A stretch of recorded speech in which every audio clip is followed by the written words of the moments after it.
Hey everybody, this is Rainbow Reviews. Today I'm going to be reviewing a movie called Treasure of Matecumbe. So this movie came out in 1976 and it takes place in a post-Civil War era. I found this movie on Disney Plus and I thought it looked pretty cool, so I thought I'd review it. Yeah, I'm just going to recap the story real quick. So the story is two boys find a map to an inherited treasure and have to venture to Florida in order to get it. And they're being chased by someone named Strangler and his gang. So, right off the bat, you can the poster kind of looks like a Goonies kind of movie, right? And that's what I thought too when I went into this, but it's actually really not. Most of the story takes place like when they're actually getting to Florida because they start out in Kentucky and they have to get to Florida. And while the Goonies takes place mostly like in the underground cavern, this is all like above ground, like the two boys making friends and avoiding the police, blah blah blah. So that's why I wasn't really a big fan of the story. I mean, the reason the Goonies works as a movie is because you're in this new cool environment and you don't know what's going to happen next because you don't know what the next cool trap is. But for this movie, they never really go into like treasure territory.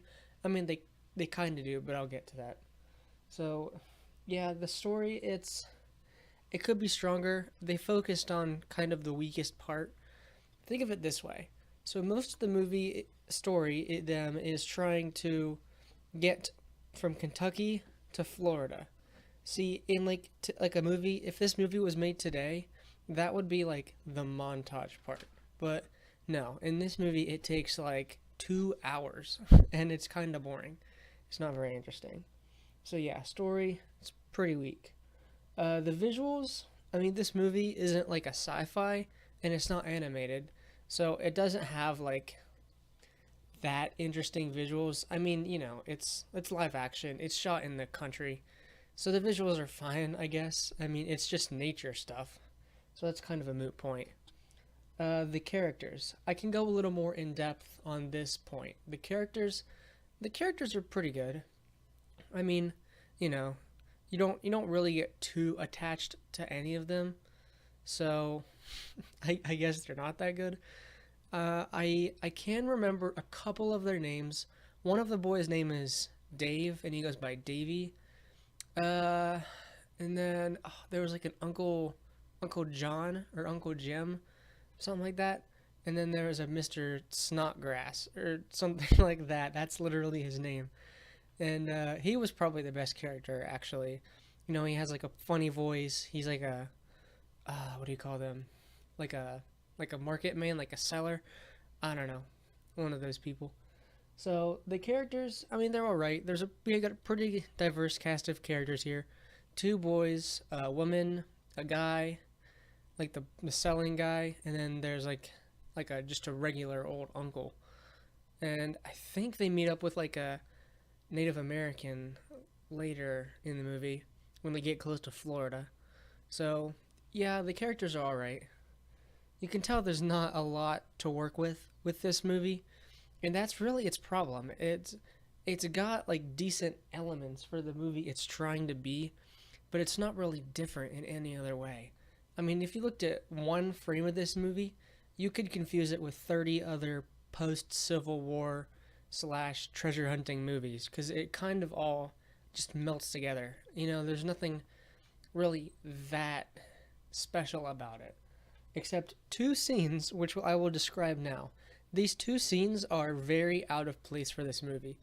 So this first scene, okay, well, spoilers ahead, by the way, but do you really care? I don't know. So the first scene that feels out of place in this movie is towards the end, and these characters, like every main character, is being like bitten by mosquitoes, but the way the movie shows it to you is that they're literally like drowning in them. Like they can't breathe because there's too many mosquitoes. And it's actually like a really kind of gruesome part. I mean, you'd probably expect that, but it's like you see one of the kids who's like 10 years old and you see him like lifting up his shirt and his whole stomach is just bloody from mosquito bites. and it's gross. Like, I really was not expecting it. So that part I really didn't like. It just made me super, super uncomfortable. And then the second scene is also a little bit further towards the end, about 5 minutes from the end. Well, 15 minutes, I guess, but anyway. So they're literally trying to dig up this treasure in the middle of a hurricane in Florida, and they're being like washed out to sea almost. And the seller guy, he's the digging up the pirate chest essentially, or he's trying to, and you literally see like a green screen behind him of just like a tsunami. And it's kind of hilarious how it all just plays out. And then he gets like poof, just swept away. And you don't see him for like 20 minutes. He ends up being fined in the end because this is a Disney movie. But, it's just like two really out of place, really weird scenes. They just don't fit. But, they were kind of funny to me. So I guess they do spice up the movie a little bit. Now, my fourth point, writing and acting. So, if you watched my black hole video, I think that's the last video I made, the acting was so bad, and it was the most notable thing about that movie. The acting in this one is pretty good. Like the guy who sells things, I cannot think of what those people are called, but for some reason, but his acting is probably the best in the movie. I mean, he does a really good job of selling his part, and you really believe that, yeah, okay, he'd be the guy who would be like that. He'd be trying to sell you stuff all the time. And the child acting was pretty good too. I mean, it seems like a lot of children's acting around this time was really good, and that keeps in line with this movie. The children's acting in this movie was pretty good, and I never felt like they they weren't believable characters. So they succeeded in that department. Everyone else was just fine. The villain, Strangler, he's just your like typical normal. He looks like the conductor from the Polar Express.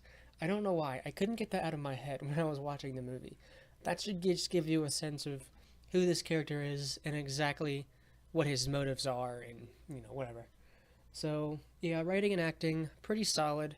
Not a lot of comedy that appeals to me, but for a movie that it was made around that time, the comedy works like fine.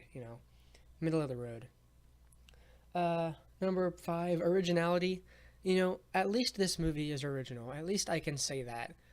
It doesn't do too much to be outstandingly original, but it is different than the other stories like this around this time.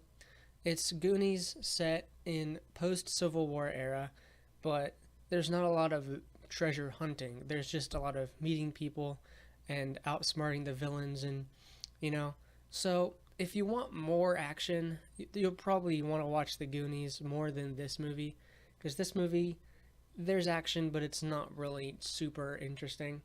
So I'm gonna say it's pretty good with originality, but you could be way better. Like that is one of the ways I would improve this movie. Definitely is to incorporate some sort of element or aspect into this movie, or even some character dynamic that makes it different.